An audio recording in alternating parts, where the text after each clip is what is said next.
കശുവണ്ടി കോർപ്പറേഷൻ അഴിമതി കേസിൽ സർക്കാരിനെതിരെ അതിരൂക്ഷ വിമർശനം ഉന്നയിച്ച് ഹൈക്കോടതി.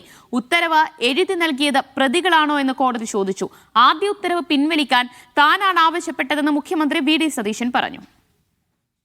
വിചാരണയ്ക്ക് അനുമതി നൽകിക്കൊണ്ടുള്ള സർക്കാർ ഉത്തരവിലെ കോടതി ഉത്തരവ് പ്രകാരമാണ് വിചാരണാനുമതി നൽകുന്നത് എന്ന ഭാഗമാണ് കോടതിയെ പ്രകോപിപ്പിച്ചത്.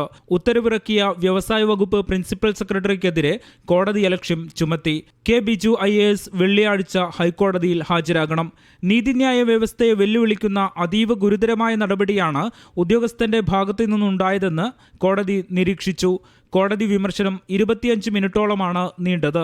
വിഷയത്തിൽ സർക്കാർ പ്രതികരണം ഇങ്ങനെ: ഞങ്ങളുടെ പാർട്ടിക്കാരനായിട്ട് പോലും ഞങ്ങൾ പ്രോസിക്യൂഷൻ സാങ്ഷൻ ഞങ്ങൾ കൊടുക്കാൻ തീരുമാനിച്ചു. അതിൽ കൊടുത്ത ഉത്തരവിൽ ചില കാര്യങ്ങൾ ഉണ്ടായിരുന്നു. അത് തെറ്റാണെന്ന് കണ്ടപ്പോൾ കോടതിയിൽ കൊടുക്കണ്ടെന്ന് പറഞ്ഞു. ഞാനാ വിളിച്ചു പറഞ്ഞ കോടതിയിൽ കൊടുക്കണ്ടെന്ന്. പ്രോസിക്യൂഷൻ സാങ്ഷൻ കൊടുക്കാനുള്ള അധികാരം ആർക്കാണ്? ഗവൺമെന്റിനാണ്. അപ്പോൾ ഗവൺമെന്റിന്റെ അധികാരത്തെ അത് ടേക്ക് ഓവർ ചെയ്യപ്പെടുന്നുണ്ടോ ജുഡീഷ്യറി എന്നുള്ള ഒരു അക്കാഡമിക് ആയിട്ടുള്ള ഒരു ക്വസ്റ്റ്യൻ ഉണ്ട് അതിൻ്റെ അകത്ത്.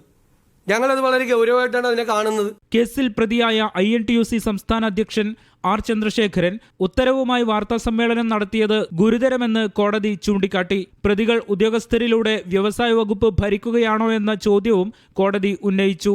മീഡിയ 1 കൊച്ചി.